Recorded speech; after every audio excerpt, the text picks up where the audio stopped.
Hello, and welcome to the premiere episode of The Wonderful World of Jodmation. The Wonderful World of Jodmation is a series dedicated to my love of animation, art, and sculptures. Just kidding. Anime cartoons, comics, mangas, action figures, models, and toys. So, if you're a kid or an adult who's still a kid at heart, please watch and enjoy as I share my memories and experiences with you in It's the wonderful, wonderful, wonderful, wonderful, wonderful, wonderful world of Jodmation.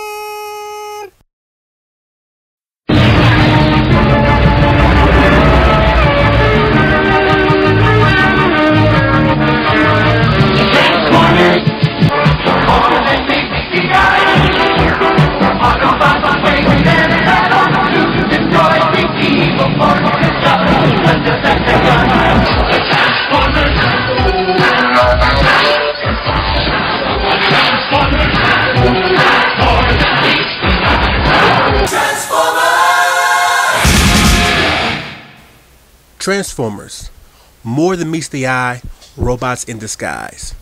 A phenomenon that entered my life and captured the imaginations of young boys across the country in 1984. The Transformers Generation 1 started out as a toy line for Japan and then became a very popular animated cartoon series that aired on television after school.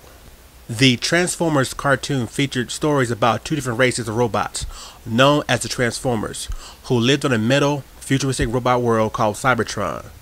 The heroic Autobots and the evil Decepticons have been involved in a planet-wide war for millions of years. In hopes to find a new supply of energy to gain an advantage for their side, the Autobots, led by their leader, Optimus Prime, left their home in a ship known as the Ark to begin their search. During this mission, they were followed and attacked by the Decepticons, ruled by their lord, the mighty Megatron, in the battleship Nemesis. With both ships damaged during the battle, they crash-landed on prehistoric Earth. This begins the plot of the cartoon that I lived for as a young kid. It made me think of the main source, the perfect source for Transformers high quality. And that's the old school Transformer commercial, toy commercials. Always had the little cartoon snippets with them with the best damn art. You know what I'm saying? So I went through last night and got on YouTube and tried to find every damn commercial I could find, man. And I was looking at them just laughing and rolling, just having good times, memory, flashbacks. Think when I was a kid, looking at the damn commercials, crying in my heart that I want to have that toy but knew I couldn't have it, because I was poor and everything. Yeah. And it felt good, but I was watching all the commercials, boy, and it just, even with the corny There's kids, a lot. Yeah, even with the corny kids, turning into their Transformers or eyes glowing, that didn't bother me. The only thing that bothered me now, watching them when I was watching them last night, is like, damn, are you gonna have at least one black kid in the commercial? At least lie to me, let me know that I can afford these toys and have them too. It was always. Did they have one? I don't know. Everyone I saw, it was either the blonde bowl cut white kid or the brunette bowl cut white kid. Yeah. So it was always one of them. Not even one of their friends. Yeah.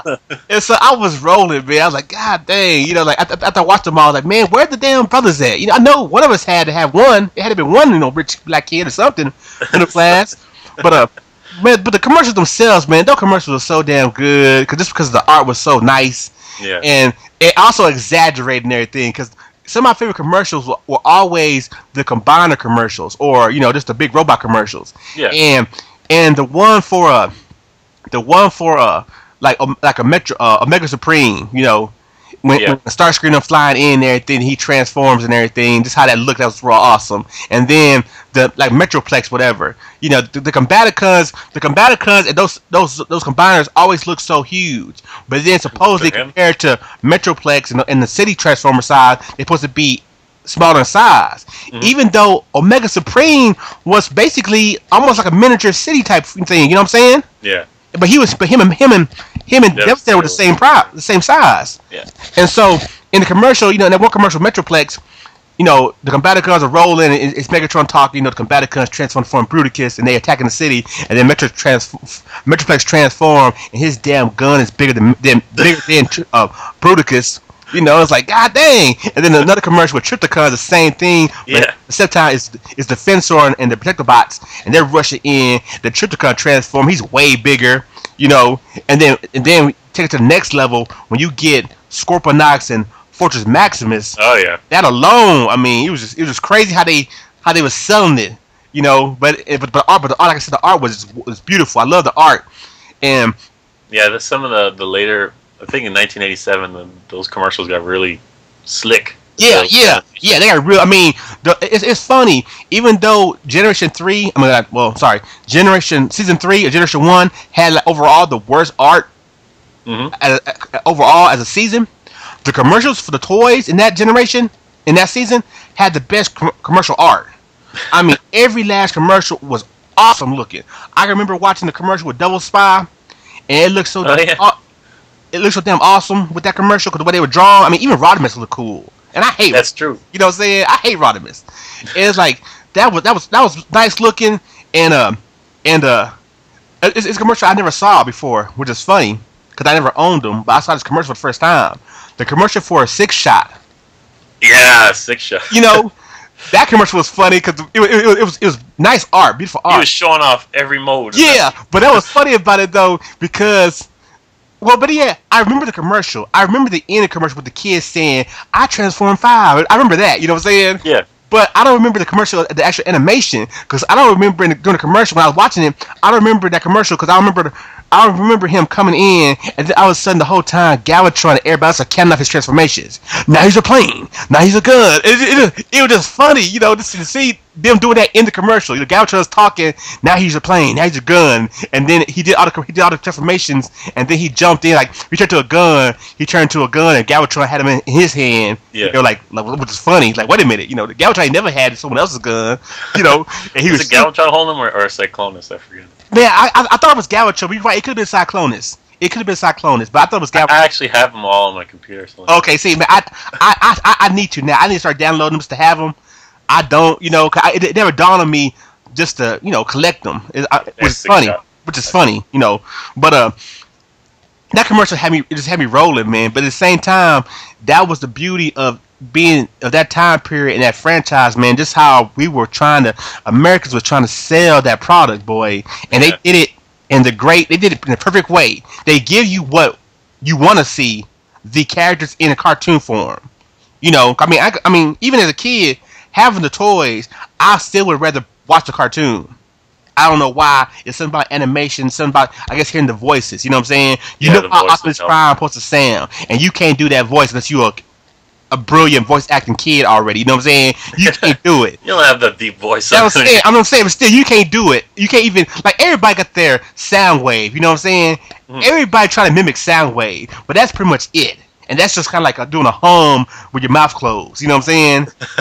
But the other voices you couldn't do. And so I think for me, I always enjoyed watching the cartoon more than actually playing with the toys. But the commercials themselves, they were perfect because they gave you that bit of animation that showed that new toy how he would look in the cartoon episode. And with the episode, with the commercial art being so top notch, you just kind of like, man, I can't wait. I can't wait to see this episode with this guy in it, you know? Yeah, exactly. Because they always look awesome. And then, like I said, going back to the combiners, they were so huge. I mean, the size comparison was just so ridiculous. Like, damn, Bruticus is huge, and Metroplex for him look like he's a scrub, you know, and vice versa. And so that makes you want it. Yeah, it makes you want it, man. It makes you want it. You know, and it's sad too. Like watching these commercials, man. I can look back at the commercials and see the toys, and like, you know, look at, okay, at one time I was able to have that toy, I was able to have that guy, and then at other time, other toys I saw, like, man, I never owned him. You know what I'm saying? Mm-hmm. And it sucks. Like, man, I never owned that guy. You know, like I never had Metroplex. You know what I'm saying? Yeah. I never actually owned him, and it's like, that sucks, man. It's like, damn. Like later in my life, I came across it and was able to see it in real life. You know, but I never owned it. You know, I was never able to play with him in a toy setting. You know what I'm saying?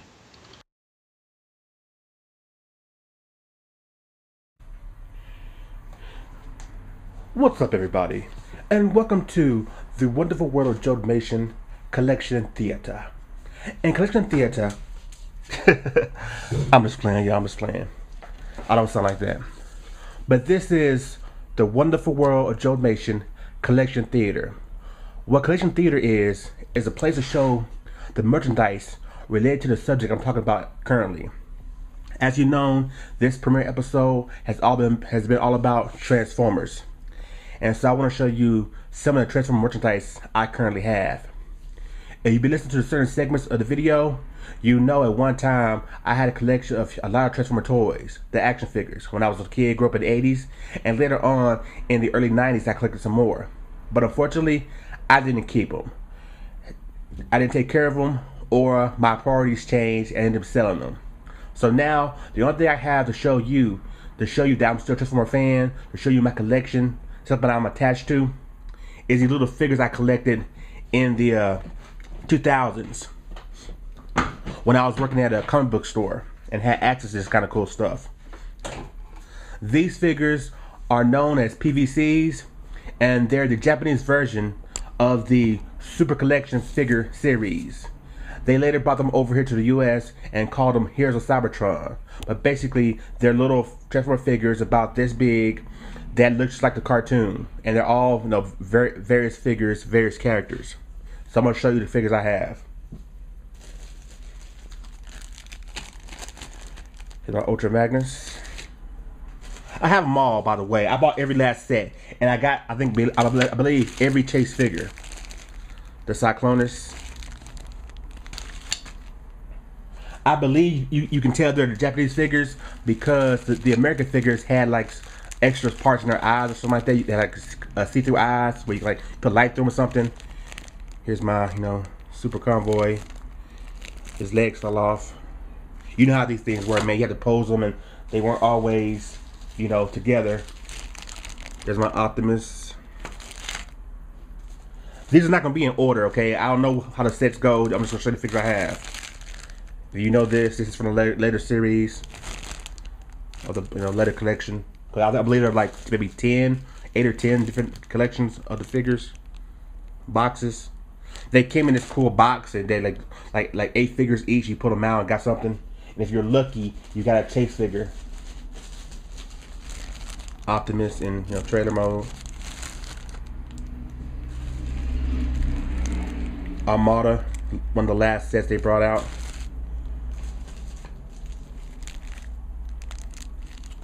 I got him in plastic so I can take care of them. You know, eventually I hope to have my own man cave where I can display all my figures. But until that day, they're gonna be in plastic in a little case. Soundwave.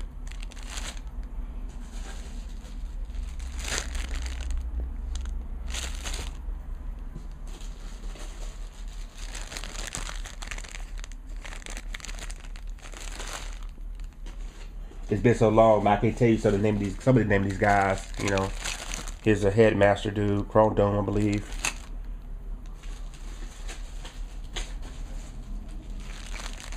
Six Shot. Galvatron, you know, in half. I think he always was like in half, man. Pissed me off. He would never stay. Transformers, Armada again, Optimus Prime.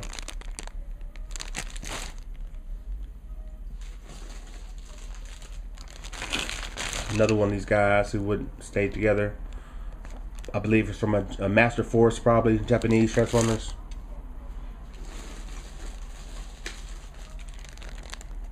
Megatron. Armada, Starscream.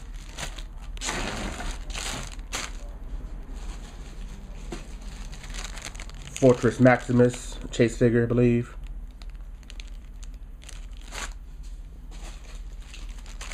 Pretender. Got a little white girl in there with him. Looks crazy.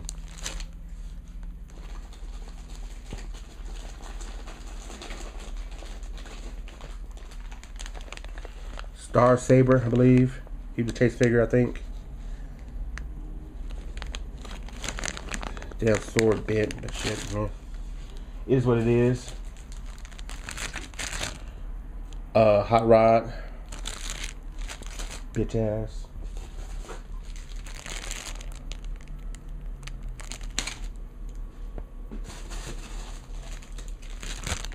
Me, Grimlock. Me, stupid. Yeah, you are. Especially in that later series. Grimlock with the head thing, head brain transfer. My dog, Power Master, Optimus Prime. More Transformer Armada. Their wannabe Bumblebee guy, whatever his name was, he sucked. I really hate Armada, man. I can't lie, I thought it sucked ass. Another Armada, Super Optimus Prime.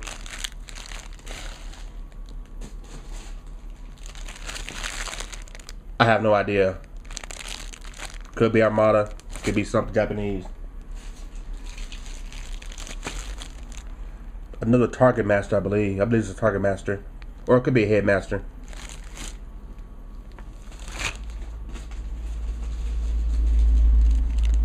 God Genrai, power, like Super Optimus Prime. He's so big that Rodimus Prime sits inside of him. Cool figure though. I wish they actually brought that out. I think they did in Japan. I just think, couldn't get him. Another Chase figure, Black Zarak.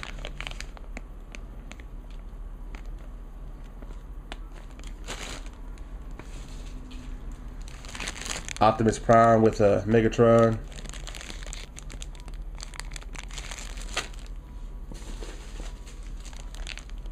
Decepticon.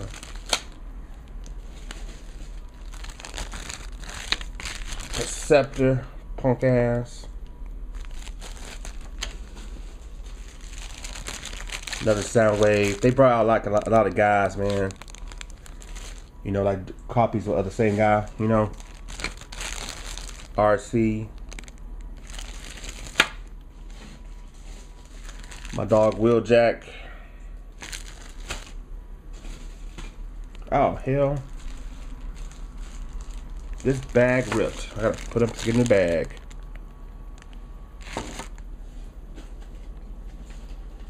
Yeah, I gotta put him in a better bag. I'll do that in a minute.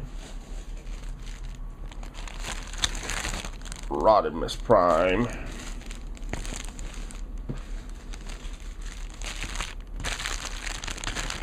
Another Armada figure.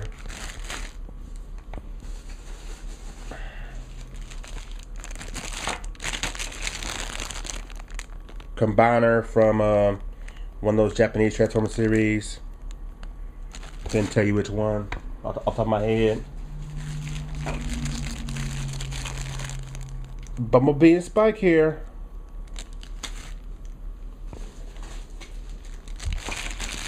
Devastator.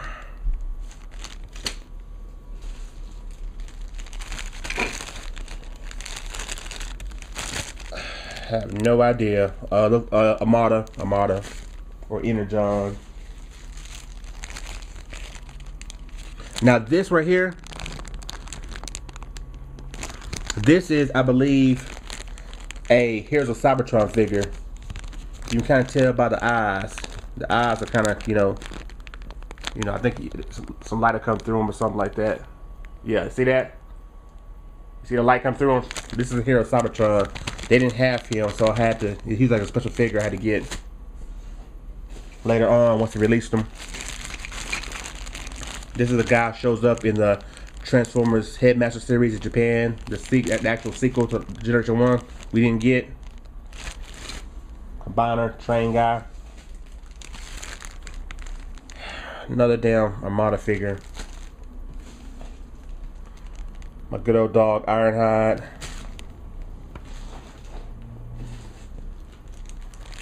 Another RC, this time with either that's Daniel or that's older Spike. That's Daniel.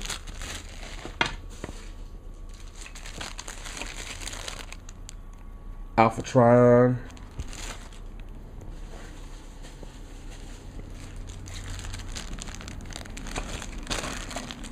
Optimus Prime, Power Master version.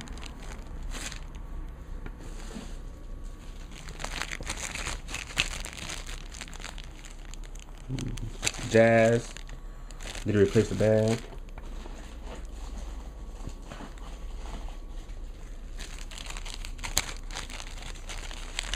Starscream.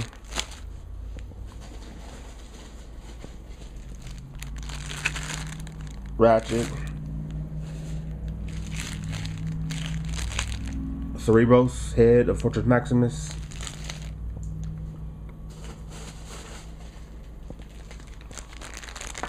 Megatron, Armada,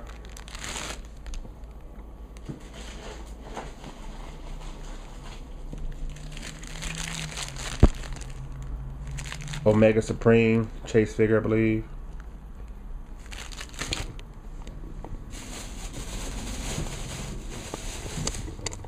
Well, I think that's it. At least what I can currently find in my big old bucket of, you know, of figures. I know I'm missing something.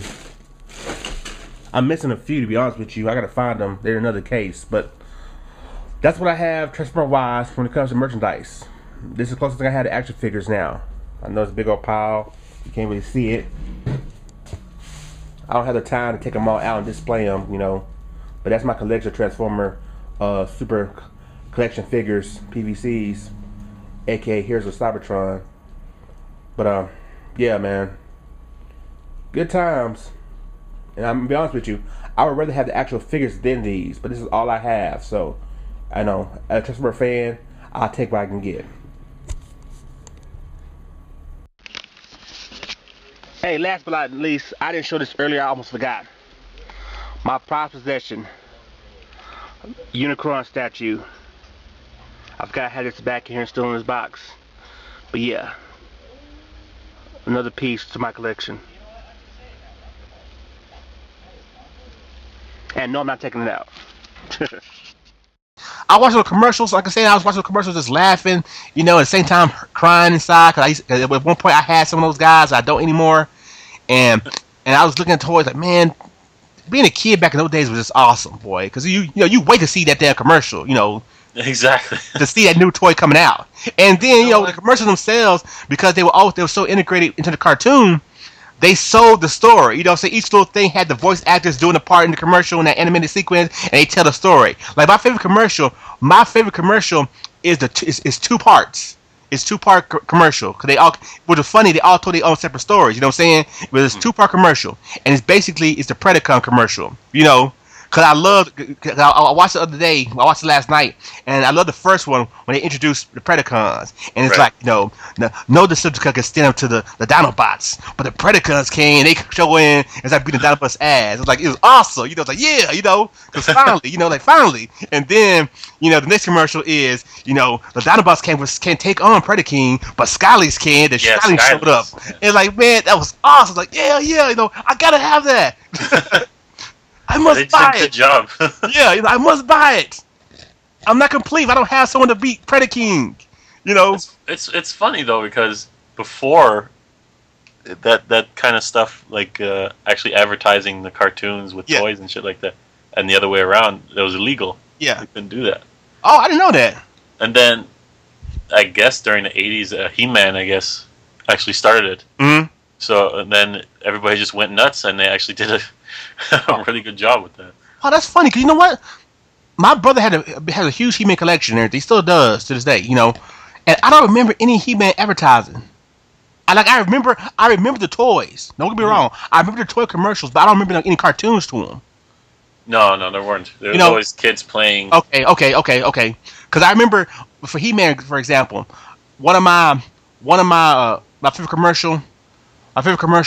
I want to say, I could be wrong. There's one commercial for Hordak and his crew. Mm-hmm. And Skeletor is a kid playing with Skeletor, and he's in wherever the hell Hordak lives. Yeah. He's there walking around, and every time he's walking around, there's one of Hordak minions jump up, some new guy, and Skeletor acts like he's scared. And then finally, Hordak shows up, and I think either Skeletor, he either fall, he like something happened. I forgot how they do it, but basically he's surrounded by all the Hordak and his crew.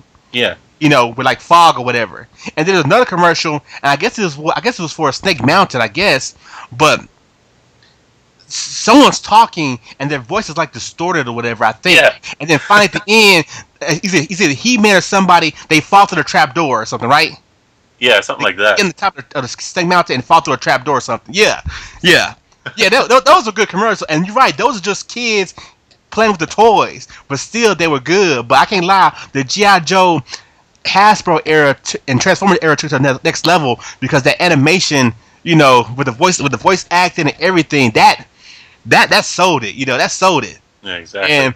And I mean, even for a little bit, even though now when I watched it, I'm kind of disappointed. And then I'm kind of disappointed with the commercial. The first commercial where they show, Hot Rod and Cup and them. Yeah.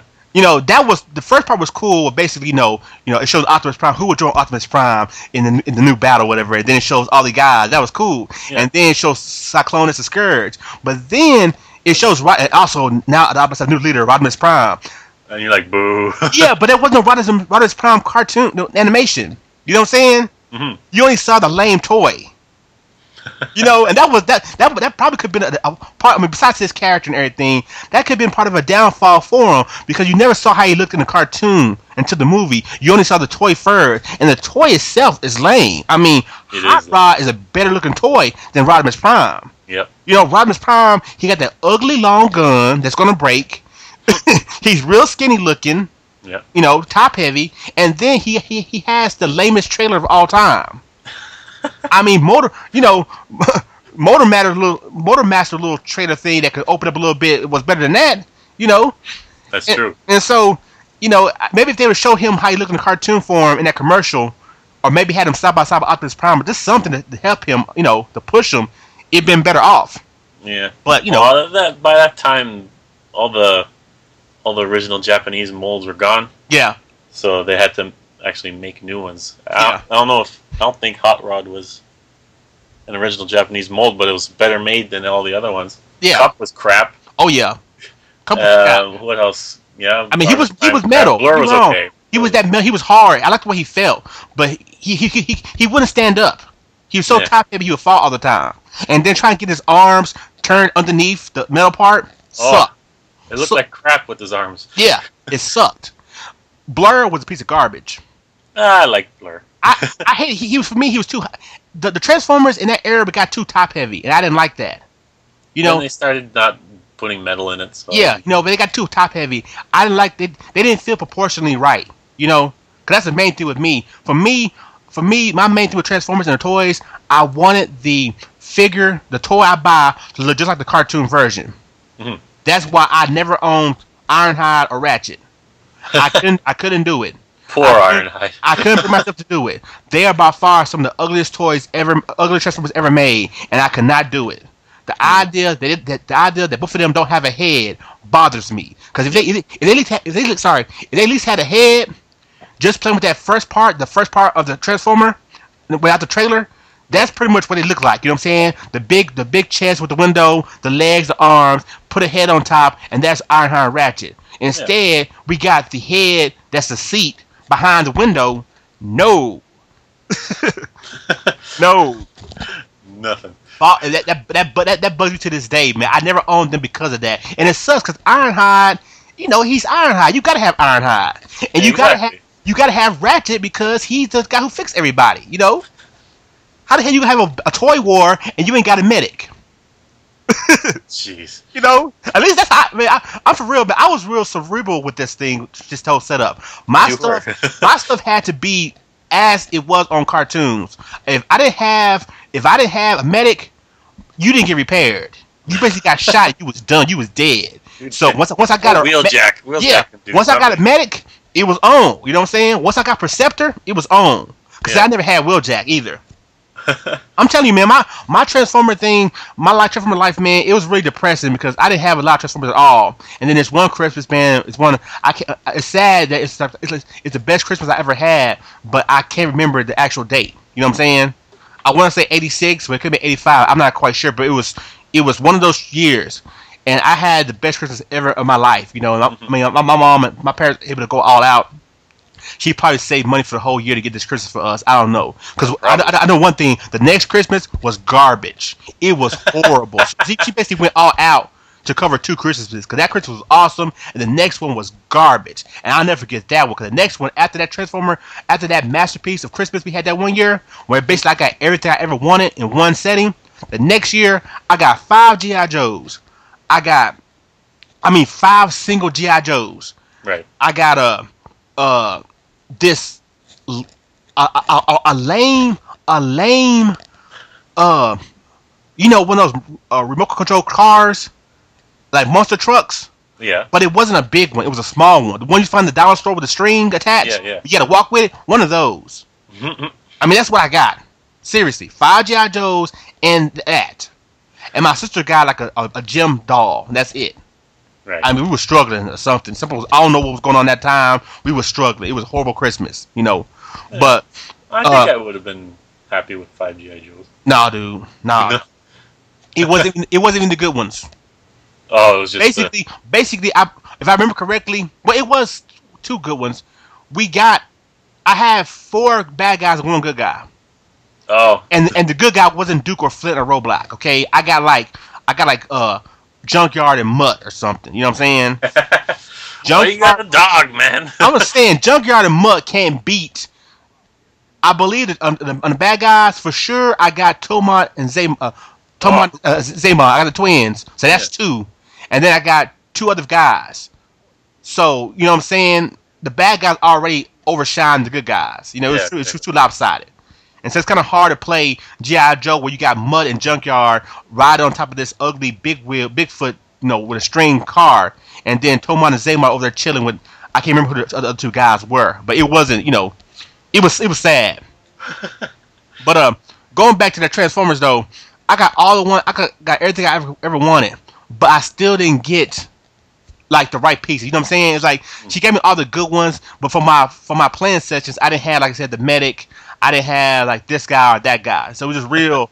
You know, when you play it, it's kind of hard to play when you ain't got the certain thing. It's like she was able to give me like Starscream and some of the Jet guys, like Starscream and Thrust. Yeah, right. Starscream and Thrust. And then hold up, Thrust is the white one, right? Thrust is the red one. No, Dirge is the red one. Dirge is blue and Ramjet is white. Oh, for real? Yeah, my bad. I've been calling Ramjet Thrust for all these damn years. I thought Ramjet was the white one and Thrust was the red one. Well, no, you know what I mean. Yeah. Okay. You said it right now. Okay, yeah, I'm saying it right now. I meant the other way. I got the white jet, and I got Starscream, and maybe another jet. Mm-hmm. And then, which is probably the blue one, the one with the helicopter in the propellers in the wings. Okay, so that's Dirge. Yeah, that one. I got those 2 and like Starscream, and then I had Megatron, and I had like some of the smaller Decepticons, you know, Blitzwing, things like that. But then I never had Megatron. You know, but then I didn't have Soundwave. You know what I'm saying? I didn't have Soundwave. How the hell I'm gonna have Megatron working with these dudes who's always trying to betray him, and he ain't got his sidekick? You know what I'm saying? Exactly. How the hell I'm gonna infiltrate Autobot City if I ain't got no damn laser beak?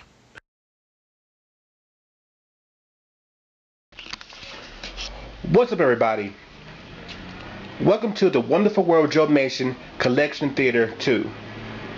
Transformers fans know that Transformers merchandise appeared in many forms. Besides the toys, there was the comic, which actually started all here in the US. Marvel had a lot of Transformers comics that started in the 80s that told the origin of Transformers in a slightly different way. I had a few of those comics, but I don't currently have them with me today because I didn't take care of them. The main thing about the Marvel comics I didn't like, even though the stories were impressive, I never dug the art. I hated how the Transformer comic book characters didn't look like they did in the cartoon, especially certain characters. Later in the 2000s, in the early 2000s, a company came out of nowhere that got the Transformer license, Dreamwave. And by far, some of the greatest Transformer art I've ever seen. Unfortunately, due to bad management, the company went bankrupt, and so we only got a small taste of what was possible to come from this company, especially when it comes from art. But what I have to with you today is my collection of Dreamwave Transformer comic books. Starting with the first miniseries they did, a 6-issue miniseries that came out. Here's some of the comics, some of the cool covers. This issue, a preview of it. This is a incentive cover that's actually numbered. Here's another foil cover. Here's a cool cover, incentive cover. I don't know, it's not numbered, but it's very limited. And also, I got a sign by Pat Lee, And I'll tell you that story a little later.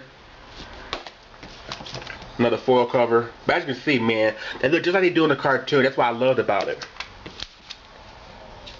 I also have, I had like 5, 6 issues of #1, second print, or whatever. But here's the actual comic itself. Autobot and Decepticon covers. And I got all of those going all the way to issue 6. Later on, they made a second story. This story brings in some of the movie characters, Ultra Magnus, Hot Rod, Springer, Cup, and it basically tells the story of what happened on Cybertron after Megatron and Prime went missing.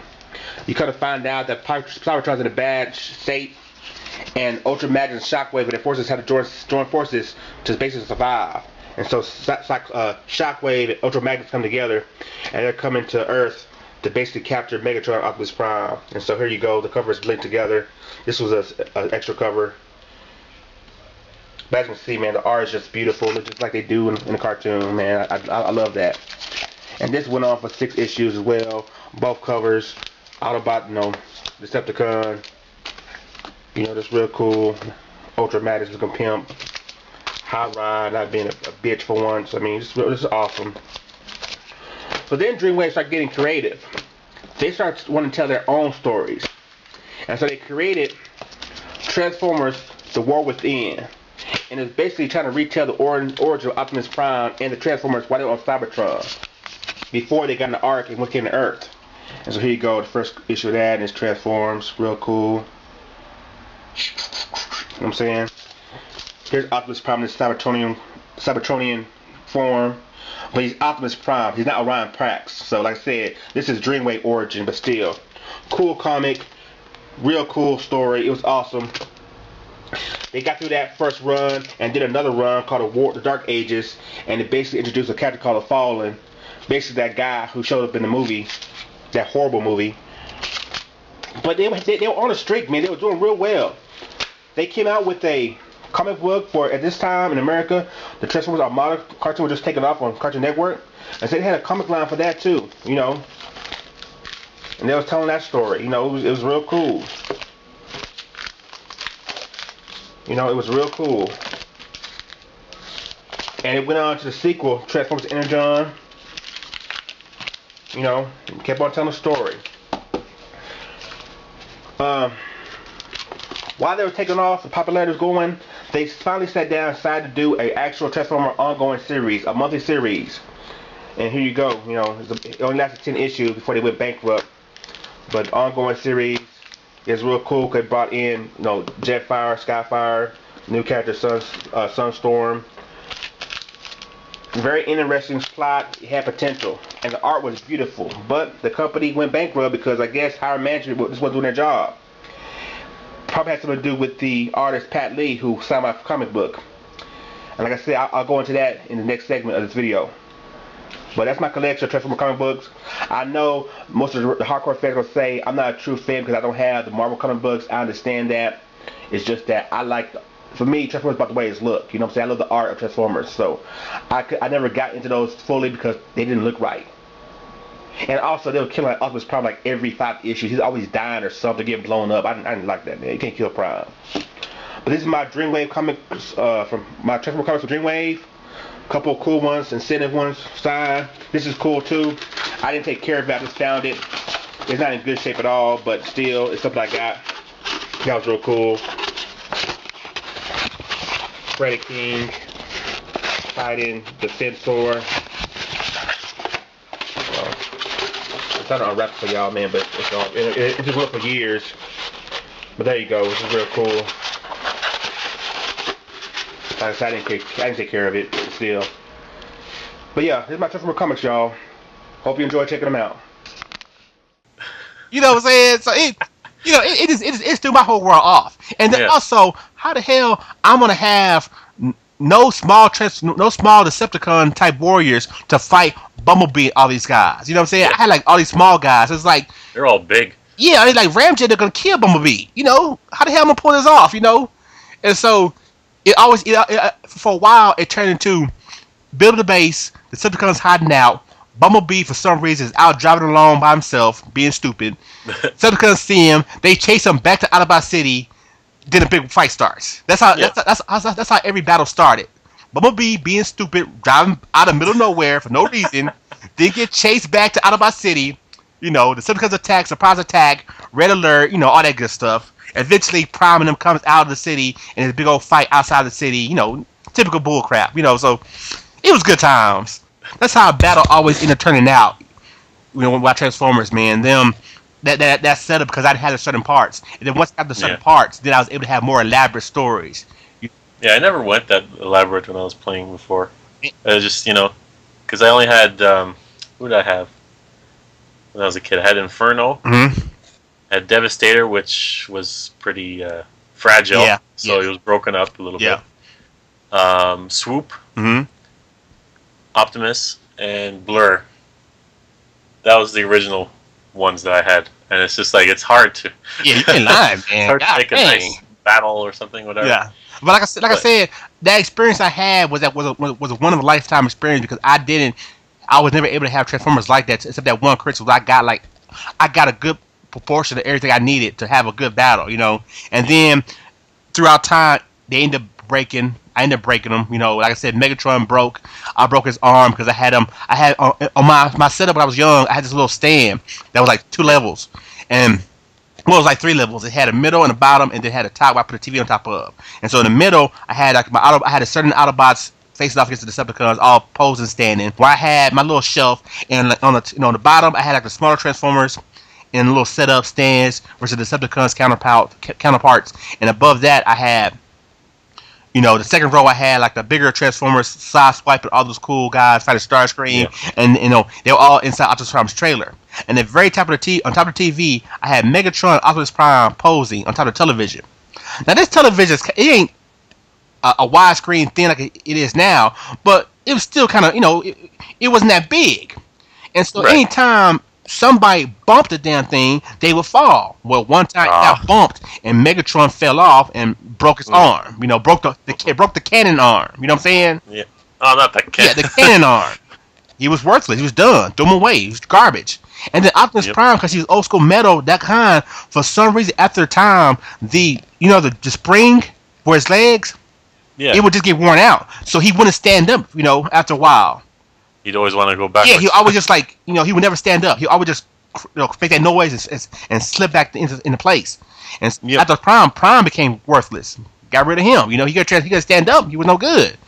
You know, you get tired of holding him from the back to have him do stuff. You want him to be to stand up and be a leader and point and stuff. So that was, and then as always, sooner or later, no matter how it happens, and you ain't trying to make it happen, you always break his smoke pipes. They will always break. This was me. I always broke one, you know, or lost a damn fist. Something always happened. This pissed me off. So, you know, you throw them away.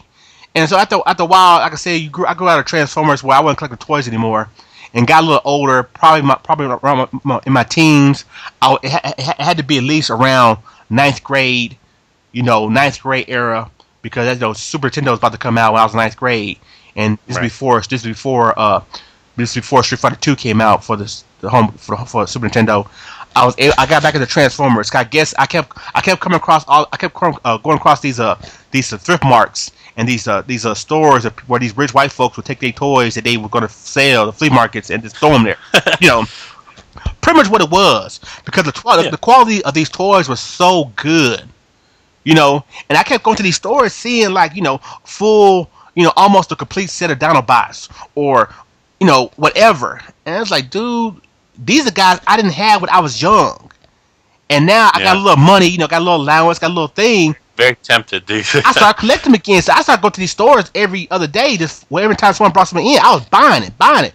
After a while, I looked up, I got another huge collection, probably bigger than the collection I had before, and a more variety of guys. You know, now I finally got Ultra Magnus and Rodimus Prime and things like that. I started going to the stores and buying, you know, Galvatron, these guys I could find in the stores still.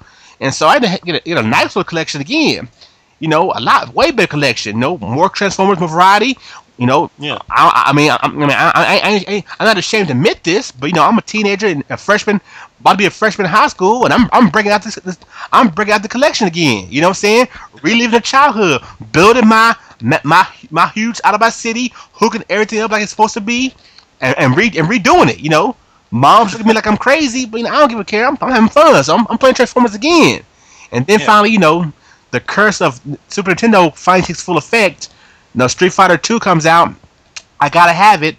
Parents ain't gonna buy it for me. Had to make a choice. So you sell it you sell it for at the time you consider the greater good. Now I know after the fact it was the worst decision I ever made in my life, because I could have bought Street Fighter Turbo a year afterwards, a little bit cheaper, and probably been able to afford it. But I wanted to have Street Fighter 2 right then because I had to have it. Fell into the trap. It was a trap. Yeah, it was a trap. Knowing what we know now, how these fools, duplicate games and re-release everything, it was a straight garbage trap. But at that point, it was like, this is the game that I had to have to complete my life. And don't get me wrong, we put in some good hours, had a good time with that game. But man, it wasn't worth only getting $80 from another thrift store when I sold my collection to, because you go to the stores and you try to show them, they weren't as valuable. Yeah, I'm saying just go to the other stores and you're trying to sell these some figures and they won't buy them individually. You know what I'm saying? And this is before eBay.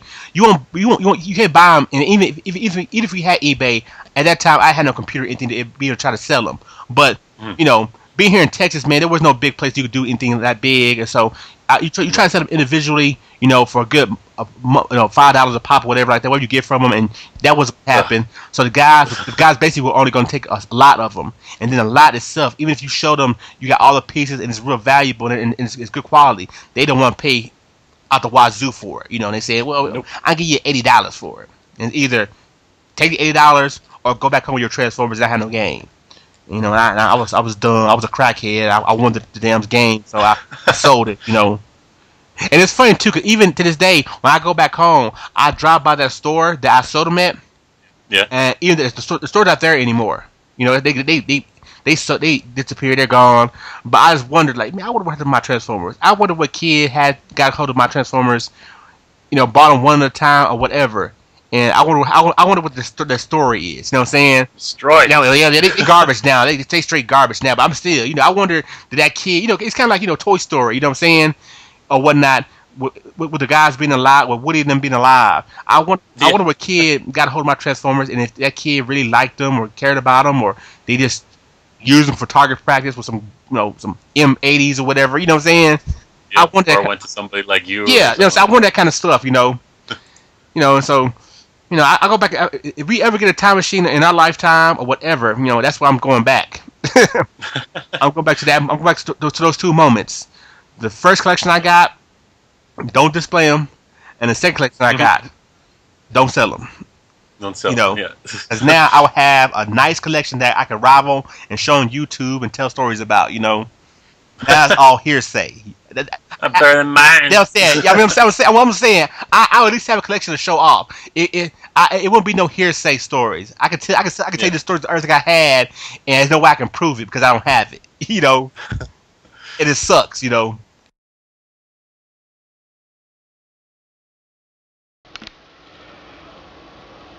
And now it's time for a true Jodmation story. A lot of you guys don't know this, but for a period of my life, I worked in the comic book / anime business. I worked at a retailer that sold the merchandise. I was able to take many trips to many conventions across the country, selling merchandise. And because of that, I was able to collect a lot of exclusive figures and also meet a lot of people in the industry, from comic book writers, artists, and anime voice actors. So this story relates to Transformers. At Comic-Con 2002, I was able to go to San Diego Comic-Con, and I was able to interview Pat Lee, the, I guess at the time, owner and major artist of Dreamwave, the guys who do the Transformer comic books that now went under, that's now went out of business. I was able to interview him. And in this interview, I was able to ask him several questions about Transformers in general, about him being an artist and doing a comic book series again, and just just something fans would ask him. Well, he answered it for me, and it's real funny because I think with some of the answers, you could definitely tell why Dreamwave went out of business, because he was in it more for the money, it seemed like, I guess, or more for I don't know, the hype. I ain't gonna say he didn't love Transformers, but the last question I asked him that most fans, you know, you ask anything for a fan, they always answer yes to. He said no. And so here's that footage from that convention, 2002, San Diego Comic-Con. I hope you enjoy it. And I hope you will enjoy this true Jodmation story. You wasn't drawing Transformers right now. What will you be drawing? I'll be doing my own miniseries, my own creative project. Actually, right after Transformers, I'm doing a three-part book of my own creation. That's cool. It's going to be pretty tight because it gives me a lot of time to work on. I also want to do my own art book. So it's like, I want to do a 200-page art book, just like all my personal stuff. So. Cool, man. All right, describe your ideal, I guess, your perfect Transformer, to design one. To design one? Yeah. What would it be, and what would his name be? I had one called, shoot. That's hard to say. You can't put me on the spot with names. I mean, what? But in terms of what kind of car, yeah, would probably have to be a Porsche 911 C4S. All right, that's cool. All right, then last question, man. Yeah. When Prom died, did you cry? What's that? When Prom died, did you cry? Would I cry? Did you cry? Oh, did I cry? Yeah. No, but I was very sad. Oh, come on, I was very man. sad. I almost cried. It was coming down, you know? The manhood it was got coming you. down. Manhood almost came out, but, you know, I'm not a crier. So. All right, then. But if that, it almost made me pull a tear, so, I mean, that's close. All right. That's pretty, you know, in the heart. Man. Right. All right, then. I appreciate it, man. Cool, man. No problem. There you have it. I hope you enjoyed the very first episode of The Wonderful World of Jodmation. Please join me next time as I take another look back at my childhood, showing you the cartoons and animes I watched, the comics and mangas I collected, and the action figures and toys I bought. Hope to see you soon. Take care.